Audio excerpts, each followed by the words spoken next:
dia a todos, bom dia a todas. Sejam muito bem-vindos e bem-vindas a mais um ICL Mercado Investimentos, ano novo, 2024. Um feliz ano novo aí para todo mundo. Estamos de volta e com muitas notícias aí para trazer para vocês, atualizações do mercado, o que aconteceu ou não aconteceu nessa semana aí que passou, nessas semanas, na verdade, que passaram. A gente vai falar hoje de China, a gente tem aí alguns dados do Brasil para trazer para vocês, produção industrial, balança comercial.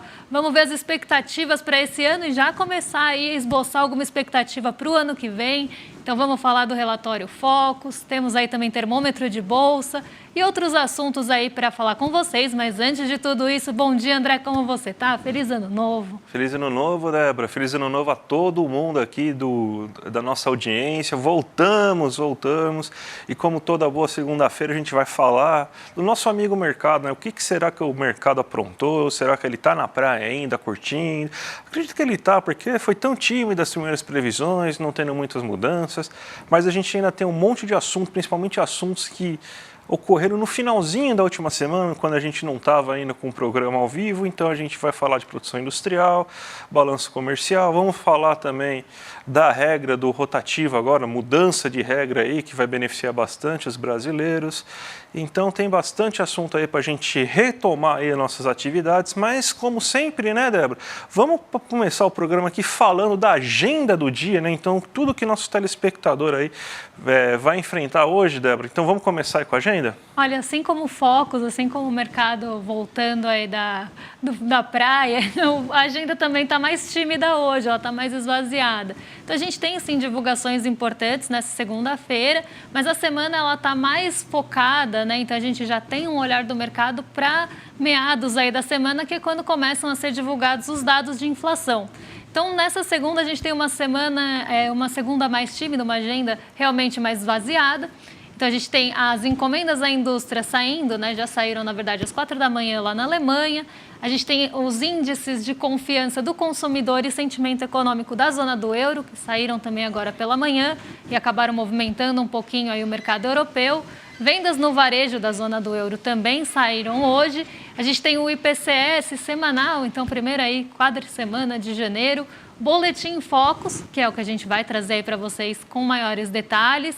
Em seguida, a gente tem aí algumas divulgações acontecendo ali durante o dia, mas também nada aí muito relevante. A gente tem alguns dados relativos a vendas de veículos, se até puderem aí colocar para o pessoal em casa acompanhar aqui com a gente. Captação da poupança divulgada pelo Banco Central, a balança comercial semanal também, crédito ao consumidor pelo Banco Central dos Estados Unidos.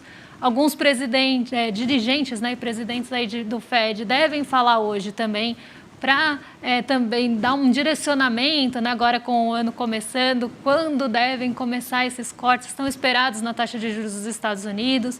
Então, a gente tem aí esses indicadores e esses eventos acontecendo e 3 horas da tarde também tem ali no Congresso, deve ficar em foco ali a cerimônia no Congresso do 8 de janeiro dos atos golpistas. Ótimo, Débora. Vamos agora começar a falar então dos fatos de verdade, né? O nosso mundão, né? Agenda fraca, segunda-feira, o pessoal está voltando, pegando ainda, o mercado está voltando ainda, subindo a serra, né? Deve estar trânsito na Imigrantes, na Anchieta, né? Então tem bastante coisa, não tem muita coisa acontecendo, né? Mas a gente teve caso de polícia na Ásia, é isso mesmo, Débora? Exatamente, a gente não é aí nenhum jornal de polícia, mas teve caso de polícia assim na Ásia. A gente teve um dirigente da Evergrande, da subsidiária, na verdade, da Evergrande, aquela incorporadora chinesa que já vem com muitas dificuldades. Um dos grandes executivos aí da Evergrande, da subsidiária de veículos elétricos, então aí uma subsidiária bem específica da Evergrande, foi preso hoje de manhã. E ele foi preso aí por suspeita de crimes não especificados. Eu até tentei procurar pelo que ele estava sendo preso ou até estava sendo investigado, mas eu não achei maiores detalhes. Inclusive, achei uma redundância, crimes ilegais, mas não achei o real motivo. Isso já desanimou o mercado hoje de manhã. Então, bolsas da Ásia começam o dia bem negativas hoje. E o Hang Seng, vou colocar aí na tela para vocês acompanharem aqui comigo, Hang Seng liderou as perdas hoje no mercado asiático, até porque muitas das ações da Evergrande são negociadas lá em Hong Kong, então estão no Hang Seng. Então ele caiu 1,88, seguido, né, até a segunda pior queda foi do próprio Xangai Composto, como a gente vai ver, caiu ali 1,4, mas o Hang Seng liderou as perdas. E não só esse caso de prisão aconteceu lá na China, já bagunçando o mercado hoje de manhã, mas também a gente teve o desdobramento daquele pedido de falência que aconteceu na semana passada. Um shadow bank, que seria um banco paralelo, que emprestava dinheiro para o setor imobiliário, então ali um banco que emprestava ali para um setor problemático, pediu a falência na semana passada, teve o pedido aceito e a liquidação acontecendo, e isso também trouxe um mau humor bem grande para a China hoje de manhã. Então foi um dia bem complicado na Ásia, basicamente as bolsas por lá fecharam todas em queda. Quem se salvou foi o Nikkei 225 porque ficou fechado. De resto, hoje é feriado no Japão, de resto as bolsas caíram todas por conta desses eventos. Então, a gente teve a prisão hoje de manhã do executivo aí da Evergrande e o desdobramento aí do conglomerado financeiro pedindo falência na semana passada, o que traz bastante dúvida de como pode ficar aí o sistema financeiro lá da China. O pessoal está mais receoso. E isso levou as bolsas hoje para a queda. Que belo começo de ano na Ásia, hein? Mas vamos agora para o Brasil, porque hoje foi divulgado o primeiro relatório Focus, que trazem dados, perspectivas de 2024. Né? Saiu o relatório Focus no dia 2 ou dia 3, eu não lembro agora, né? Mas aquele relatório ainda estava referente a 29 de dezembro. Então, esse aqui já são os dados, os primeiros dados aqui de 2024 que o relatório Focus está mostrando. Não aconteceu muita coisa, né? A gente sabe, as últimas 2 semanas do ano, praticamente não acontecem muitas divulgações. As divulgações começaram a ocorrer só a partir do dia 4, 5, né, que foi a produção industrial, foi o primeiro dado. Depois você teve a balança comercial, mas ainda dados que são referentes ao final de 2023, né, então não teve muitas mudanças. Isso fez com que o nosso querido mercado não tivesse assim um grande agito, né? A gente vai colocar agora para vocês aí na tela o que o relatório Focus está esperando tanto para 2024 quanto para 2025, né? Você teve que o IPCA para esse ano é esperado que seja de 3,9% e para o próximo ano de 3,5%, ou seja, se a gente for comparar com as últimas divulgações, não teve nenhuma mudança, então nada de mudança. A gente tem uma mudança, sim, no PIB esperado, então o mercado, não sei porquê, acho que passou um bom ano novo, talvez tenha se divertido bastante aí no litoral. Daí ele teve uma melhora aí do PIB, né? Então ele estava esperando um PIB de 1,52% na última divulgação. Daí nessa primeira leva aí do relatório Focus já subiu para 1,59%, mesmo sem nenhuma divulgação relevante aí de dado em relação ao crescimento econômico. Para o próximo ano, ele ainda espera um crescimento de 2%, né, que é basicamente vai começar a mudar agora essas perspectivas para o próximo ano, que geralmente essas perspectivas que você tem de 3, 4 anos, né, relatório Focus, ele na verdade ele vai 24, 25, 26, 27, né, então essas ainda muito longas, eles acabam meio que sendo meio protocolares, ficando assim quase que estáveis durante anos, durante semanas, né. Para o câmbio, você tem que, para os 2 anos está sendo esperado que o câmbio feche em 5, né? Então você tem que o câmbio ele deve fechar em R$5 na sua cotação, e a Selic também não teve nenhuma mudança. A gente tem então que o mercado acredita que esse ano a gente está em 11,75, vai fechar em 9, ainda mantém um ritmo de 0,5 pontos percentuais em cada reunião do Copom, né? Então até que uma hora vai ser uma queda um pouco menor. E para 2025 você tem uma espera que fecha em 8,5%. Então, Débora, esse é um resumão aí do que o nosso querido amigo mercado está achando aí da economia para esse ano.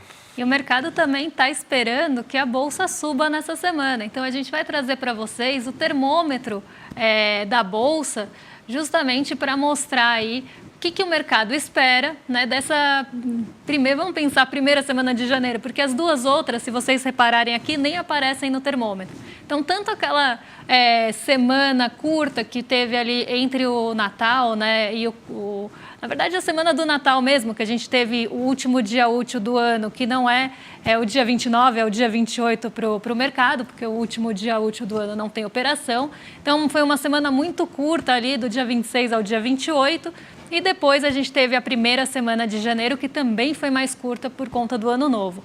Então, Então, essa é a primeira semana até que a gente tem o termômetro da Bolsa, porque nas outras 2 semanas a gente não teve expectativas de mercado. Apesar de que nossa Bolsa caiu na primeira semana de janeiro, justamente porque sofreu uma realização forte, né? Ela bateu o recorde histórico no final de 2023, fechou em alta, sofreu realização de ganhos ali na primeira semana de janeiro e junto a isso a gente também teve alguns movimentos vindos de fora, como ali os juros dos Estados Unidos, que acabaram oscilando um pouquinho por conta aí do payroll, né, os números de mercado de trabalho ali dos Estados Unidos que ficaram um pouco acima do esperado, mas depois o mercado se acalmou também em relação a isso e os rendimentos das treasuries, né, dos títulos de dívida dos Estados Unidos voltaram à normalidade.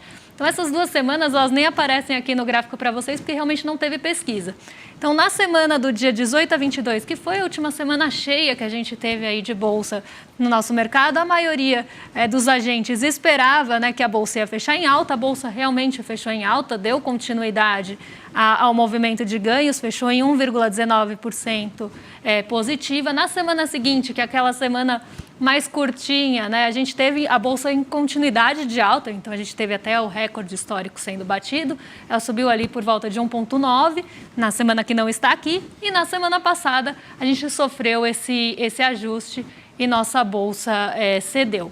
Então a gente tem essa semana ainda o mercado esperando uma recuperação, então depois da semana passada de ajuste, de realização de ganho, o mercado acha que dessa vez, né, nessa semana, a Bolsa vai subir. Então, 44,45% dos agentes acredita que a Bolsa vai subir, mas a gente tem uma parcela importante aí de 33,33% dos agentes esperando que a Bolsa caia. E a gente tem os 22% aí que esperam próxima estabilidade. Então, que a Bolsa nem suba, nem caia, fique próxima ali do 0 a 0. Mas a maioria do mercado ainda espera que a Bolsa vá ficar no positivo essa semana, recuperando parte das perdas da semana passada, mas lembrando que essa semana tem inflação aqui, tem inflação nos Estados Unidos e tem inflação na China. Então deve ser uma semana aí de mais volatilidade e também a gente pode ter uma sinalização para onde vão os juros dos Estados Unidos, que é o principal fator que está impactando aqui a nossa Bolsa nessas últimas semanas. Vamos falar um pouco do que aconteceu, então, na economia na última semana, Débora, porque não teve programa, mas alguns dados importantes foram divulgados, como, por exemplo, a produção industrial. Surpreendeu, né? Cresceu 0,5% em novembro, mas a gente tem que lembrar que a nossa produção industrial estava em queda, né? Então a gente ainda está com uma situação ainda, esse movimento meio gangorra, né? Mas teve um crescimento considerável, né? E vamos ver aqui agora, no gráfico que a gente montou aqui para vocês, quais foram os setores que puxaram. O principal setor que puxou foi justamente a indústria extrativa, né? Onde que a indústria extrativa é justamente os 2 maiores pesos da nossa bolsa, que é Petrobras e a mineração, né, com o Vale do Rio Doce. Então, essa indústria, você teve um aumento considerável aí de 3,4% nesse mês. Você teve um aumento também de alimentos, bebidas e têxtil, né, que são, principalmente alimentos e bebidas, são aqueles produtos que você tem então, uma perspectiva boa, porque espera-se que aumentasse o consumo dessas bebidas, desses alimentos no mês de dezembro, né, mês de festas, então por isso você também teve um aumento, né, até um aumento sazonal. Aí a gente tem o preocupante que é o vestuário, né, você teve uma queda de 2,9%, ninguém mais basicamente compra roupa, né, feita aqui no Brasil, a gente está importando tudo da China, né? Todo mundo compra da Shine, compra da Shopee e tudo mais, né? Então esse aí é um grande problema e está afetando bastante a indústria de vestuário aqui no Brasil. Então você teve uma queda de 2,9% no momento que as pessoas vão comprar muita roupa, que é justamente no Natal, né? Então essa produção de novembro simplesmente a produção que foi feita para ser vendida em dezembro, a gente tem que pensar nisso. Então é um dado um tanto quanto preocupante, aí mostra isso. E a gente tem um outro dado que mostra uma certa esperança, né? Voltando aqui o gráfico aí, por favor, gente.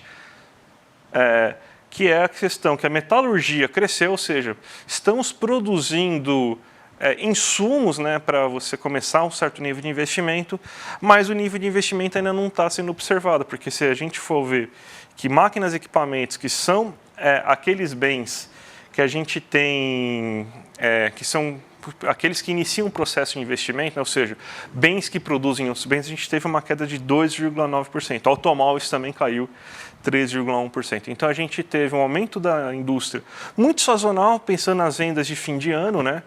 Mesmo assim, o investório não cresceu. Talvez você tenha uma boa notícia pela metalurgia, né? Que pode ser que talvez comece um ciclo maior de investimentos, né? Mas o investimento ainda não ocorreu, inclusive está caindo, né? Já que máquinas e equipamentos não estão sendo vendidos, né? Inclusive aqui a gente tem o segundo mês, né, que a metalurgia aparece aí no campo positivo na produção industrial, que pode ser um bom sinal. E aqui a gente também tem uma confirmação, porque o PMI industrial de novembro foi aquele que deu uma recuperação. Então a gente teve uma queda, né, no PMI de outubro, em novembro ele volta a se recuperar, mostrando que a atividade, né, o PMI é um termômetro, então ele tem ali, né, quase uma previsão, uma expectativa, né, do que se esperar para o setor. Então, a gente tinha essa expectativa que a produção industrial pudesse vir no terreno positivo, justamente porque o PMI teve uma alta, mas em dezembro ele volta a cair. Lembrando que ele ainda está em contração aqui no Brasil, abaixo de 50, mas foi no mês de novembro que ele mais se aproximou da expansão aí do limiar de 50. Outra notícia que saiu também na última semana é a da balança comercial, né? Os dados finais do ano de 2023. Né?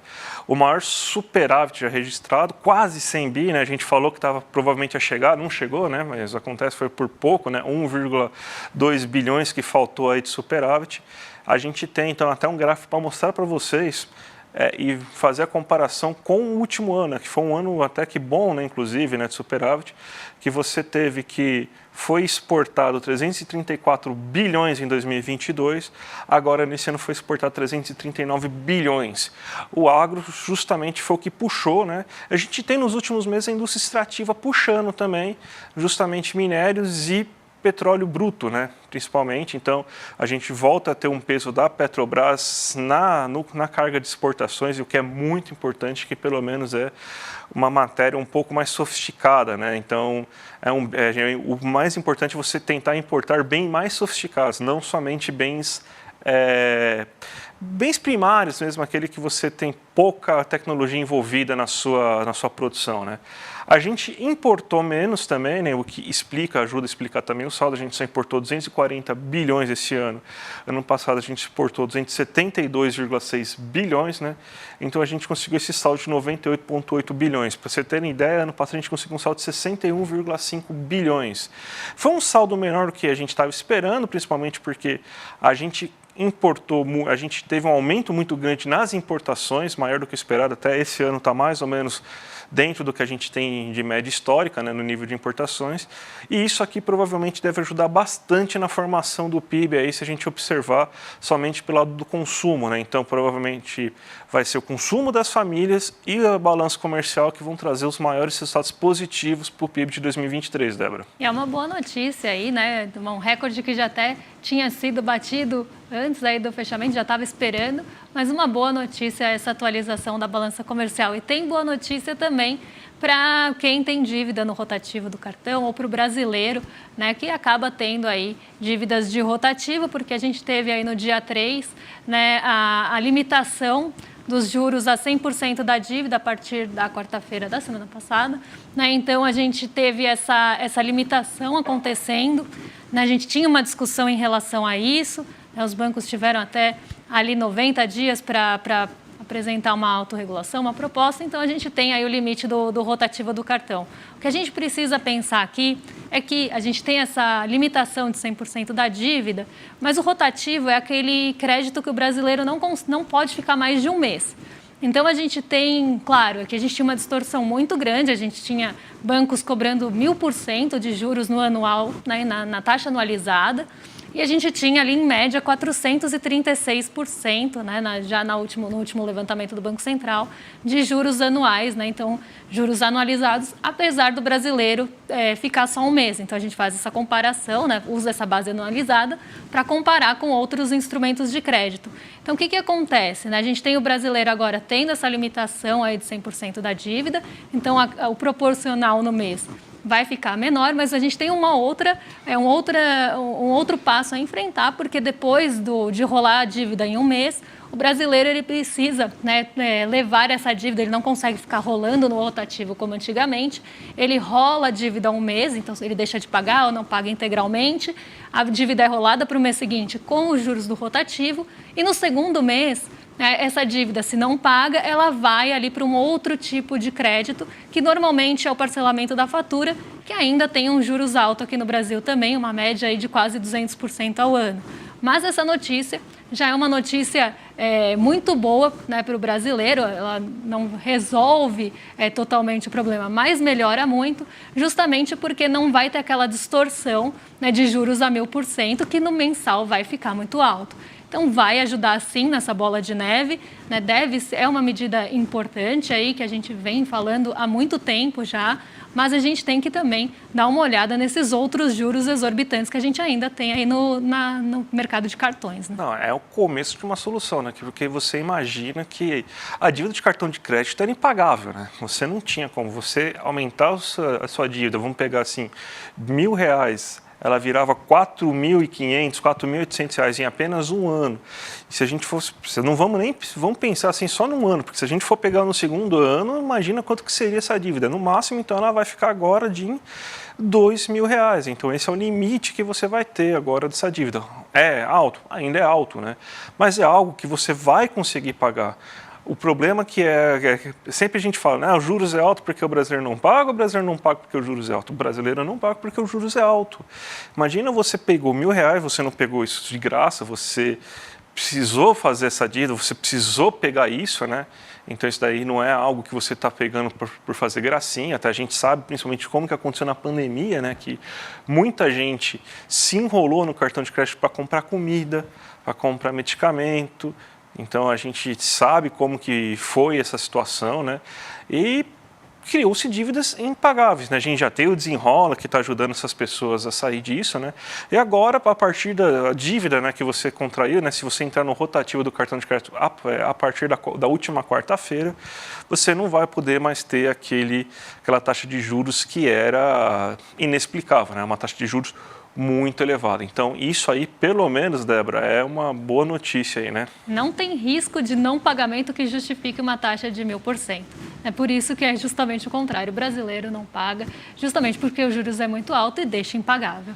Vamos então agora, Débora, para a abertura de mercado. Como que está? O mercado hoje também está bem lento, bem leve, né? Não está acontecendo muita coisa, né? Primeiro dia do ano para muita gente, né?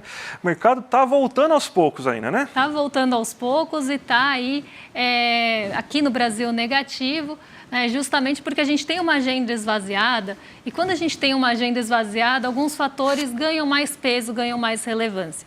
Então, a gente tem, por exemplo, a expectativa da inflação nos países, né, não só no Brasil, como eu falei, na China e nos Estados Unidos, principalmente na China, pesando bastante. A gente tem bastante dúvida em relação à economia chinesa. A gente teve notícias negativas de China hoje e isso acaba impactando, querendo ou não, aí, o nosso mercado na abertura, principalmente porque ganha um peso relevante, principalmente aí das commodities. Então, a gente tem o petróleo caindo mais de 4% hoje, sendo negociado a $75 por barril, o que já traz aí, né, um indício que as commodities não estão bem e não estão mesmo. A gente tem uma queda hoje no preço das commodities e isso vai impactar a nossa bolsa. Lembrando que aí o maior peso da nossa bolsa está em Vale e Petrobras, que são aí ações ligadas às commodities. Então, a gente tem esse peso maior hoje nas commodities caindo e isso deve puxar e impactar aqui negativamente o nosso Brasil. E a gente estava até com uma queda maior. A gente estava com uma queda em torno de 0,60% e ela passou a diminuir depois que Nova York abriu. Então, a gente ainda não tem todos os índices aqui de Nova York aparecendo, mas o S&P ele já abre em alta hoje, apesar da queda do petróleo. Então, o S&P teve uma semana negativa também na semana passada, assim como o Brasil, os índices lá em Nova York fecharam no negativo, apesar da sexta-feira positiva. Então, a gente tem esse movimento de recuperação no S&P, mas ele está refletindo muito pouco aqui no nosso Ibovespa, e justamente por conta dessas expectativas pela semana aí marcada pela inflação. O Xangai Composto, como eu falei, caiu 1,43 hoje, devido aí aos eventos da China. Nikkei 225 não teve negociação por conta do feriado. E o dólar sobe um pouquinho aí também, impactado pelas commodities que levaram o dólar a cair na sexta-feira passada, nessa semana, nessa abertura de semana, levam o dólar aí a subir a 4,88 agora. E a gente tem aí o DXY, que mede o dólar frente aos pares, caindo 0,10, então na contramão aí do real, justamente porque aqui é um movimento específico de commodities e o DXY é pouco impactado por isso, porque a gente está falando dos pares do dólar. Então, eles vão aí na direção contrária hoje, ainda na expectativa de que os cortes dos juros nos Estados Unidos aconteçam em março. Então, a gente teve um pico ali na sexta-feira, até uma máxima acima de 4% nos rendimentos das Treasuries. Isso começou a arrefecer no fim do dia e continua aí o movimento hoje, levando esse impacto para o DXY, mas ainda nada suficiente para apagar aí a queda da nossa bolsa puxada pelo setor de commodities. Ótimo, Débora. A gente tem vizinho novo, sabia? Tem vizinho novo. Me perseguindo mais uma vez, né? Para variar, tá me perseguindo essa pessoa, né? Coloca na tela a cara do infeliz, que tá fingindo que está trabalhando, né? Ele nem deve estar sabendo, né? Mas ele está fingindo que está trabalhando, não consegue ouvir a gente aqui, ó. Mas ele vai daqui a pouco já apresentar o programa. Daí o Rolê Sério mudou agora de horário, né? Olha lá. Mas não vai conseguir falar nada não, cara. Não vai conseguir falar nada. Ou você não falar nada porque aqui, não. Não é seu programa. É meu programa. É o programa meio da Débora. Você não vai falar nada aqui. Você usa minhas falas durante seu programa. Ah, você não está ouvindo? Depois você vai ouvir o que eu já vou falando aí de você também. Você vai ouvir bastante aí do que eu estou falando de você. Vai ser bom aí. Mas... a gente tem, então, agora um novo vizinho. Vai sair agora do ICL Mercado de Investimentos às 11h30 da manhã. Vocês já assistem logo aí em seguida aí o rolê do William, Débora. E eu que sou rolezeira, vou sair daqui, já vou ligar aqui os meus fones para assistir o William e ouvir o William, que não está ouvindo a gente também. Então, vocês vão ficar numa excelente companhia agora, a partir dessa semana, depois da gente aqui, com o Rolê ICL, com o William De Luca, já aí no estúdio esperando vocês. Então, William, agora com você aí, então a gente vai se despedir de vocês aí. Até amanhã, gente. Tchau, tchau aí. Tchau, tchau. Hallo zusammen, meu nome é Júlia Barreiro, eu sou professora de idiomas aqui do CL, sou formada em letras pela USP e tenho mais de 20 anos de experiência dando aula de inglês, alemão e também de português para estrangeiros. Nesse curso de A2 vocês vão avançar no ensino de alemão de vocês, aprender outras estruturas gramaticais, evoluir muito em termos de vocabulário e habilidade de leitura, de escrita e habilidade oral também. O curso de alemão aqui do CL está dentro do pilar profissional. Aqui a gente oferece cursos no pilar espiritual, onde vocês podem fazer, por exemplo, aulas de meditação, de yoga. No pilar cultural, onde vocês podem aprender sobre história, música, cultura. E o pilar profissional, onde vocês podem, entre outras coisas, aprender alemão ou outras muitas línguas que a gente oferece aqui. Então se junte a nós nessa comunidade que só está crescendo.